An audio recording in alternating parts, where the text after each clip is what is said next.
Hey guys, उम्मीद है आप खुद को साफ और सेफ दोनों रख रहे हैं।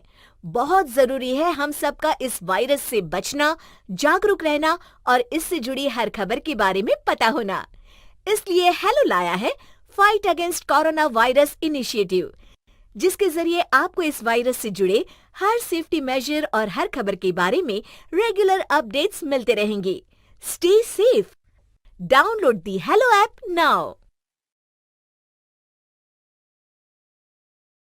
गांव की बहू। क्या सावित्री, मैंने सुना है कि मालती की बहू ने अपने सास ससुर को घर से निकाल दिया है। अब क्या कहूं, आजकल की बहुओं का कोई भरोसा नहीं है, कब क्या कर दें। मालती की बहू को देखकर कौन कह सकता था कि वो ऐसी निकलेगी। तू सही कहती है। आजकल की बहुओं को देख मुझे तो बड़ा डर लगता है। कहीं मेरी बहू भी ऐसी निकल गई तो। नहीं, मैं तो गांव की सीधी सादी लड़की से अपने बेटे की शादी करवाऊंगी। इस तरह एक दिन गायत्री अपने बेटे की शादी गांव में रहने वाली मीना नाम की लड़की से करवा देती है। ये लीजिए माँ जी, आपके लिए गर्मा गर्म नाश्ता और चाय। अरे वाह बहू, सच कह रही हूँ, जब से तू इस घर में आई है मुझे तो बड़ा आराम है। तेरे जैसी बहू तो किस्मत वालों को मिलती है। का माँ जी, अब इतनी भी तारीफ मत करिए ना। धीरे धीरे मीना गायत्री की चहेती बन जाती है और मीना भी गायत्री को कभी शिकायत का मौका नहीं देती थी। फिर एक दिन, ये ले बहू, आज मैं बाजार से तेरे लिए साड़ी लाई हूँ। साड़ी देखते ही मीना का मुंह लटक जाता है। का माँ जी, ये भी कोई साड़ी है? ना, मुझे तो बिल्कुल पसंद नहीं आई। अरे लाना ही था तो कोई अच्छी महंगी वाली साड़ी ले आती मेरे लिए। आप तो ये सस्ती साड़ी उठा लाई। मुझे नहीं ना चाहिए आपकी ये साड़ी, आप ही पहनिए इसे। अरे ये क्या बहू, तू तो आजकल कुछ ज्यादा ही नखरे दिखा रही है। मैं इतने प्यार से तेरे लिए साड़ी लेकर आई हूं और तू है कि उल्टा मुझे ही दो बातें सुना रही है। अरे माँ जी, आप अपने लिए तो बड़ी डिजाइनदार और महंगी महंगी साड़ियां खरीदती हैं और मेरे लिए ये सस्ती साड़ी ले आई।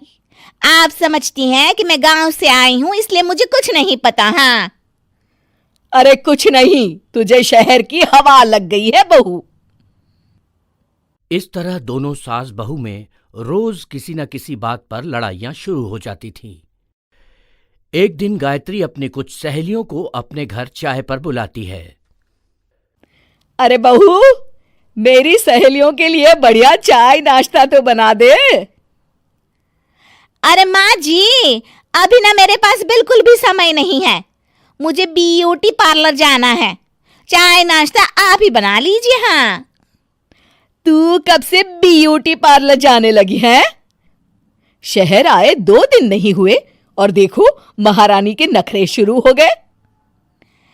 बस भी करिए माँ जी, आपसे बहस करने के लिए मेरे पास ना बिल्कुल टाइम नहीं है। आपका क्या है, आप समझती हैं कि मैं गांव से आई हूं तो मुझे कुछ नहीं आता और आप जो रोज रोज मुझसे मेहमान नवाजी करवाती रहती हैं नौकरानी की तरह।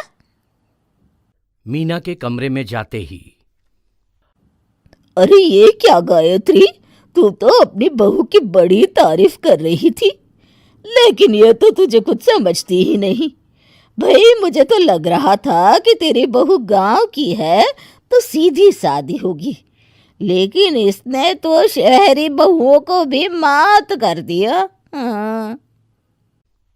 अपनी सहेलियों के सामने अपनी बेइज्जती होते देख गायत्री आग बबूला हो जाती है। अरे क्या शहर और क्या गांव, मेरी तो किस्मत ही फूटी थी जो मैं इसे बहू बना के ले आई। भगवान जाने आगे और क्या क्या करेगी। अब तो मुझे कुछ ठीक नहीं लगता। तू जरा संभल के रहना, कहीं मालती की तरह तेरा भी हाल बेहाल ना हो जाए। अच्छा, अब हम चलते हैं। अपनी सहेली की बातें सुनकर गायत्री थोड़ी घबरा जाती है। अरे ये सुशीला क्या बोलकर चली गई, कहीं इसकी बात सच ना निकल जाए। दूसरी तरफ मीना सारी बातें सुन लेती है। अगले दिन से गायत्री अपनी बहू से कोई काम करवाने से पहले 10 बार सोचती थी। ज्यादातर काम वो खुद ही कर लेती थी। अचानक अपनी सास में आए इस बदलाव को देख मीना, लाइए ना माँ जी, मैं कर देती हूँ ना काम। एक बात पूछूं माँ जी, आजकल ना आप बड़ी चुप चुप सी रहती हैं और अब मुझसे झगड़ना तो दूर, मुझसे खुल के बात तक नहीं करती आप। अब कुछ नहीं बहू, ऐसे ही। मीना अपनी सास की मंशा भांप जाती है और मुस्कुराते हुए कहती है, अरे माँ जी, चिंता मत करिए, मैं आपको घर से नहीं ना निकालने वाली। ये डर आप अपने मन से निकाल दीजिए। अरे छोटे मोटे झगड़े तो हर घर में होते रहते हैं, चाहे कुछ भी हो जाए, आप मेरी सासू माँ हो। मैं तो जिंदगी भर आपकी सेवा करूंगी माँ जी।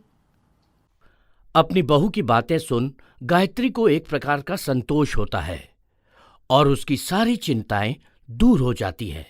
गायत्री अपनी बहू को गले लगा लेती है। मुझे माफ कर दे बहू, मैं तुझे गलत समझ बैठी थी। कोई बात नहीं माँ जी, ये ना घर घर की कहानी है। हाँ।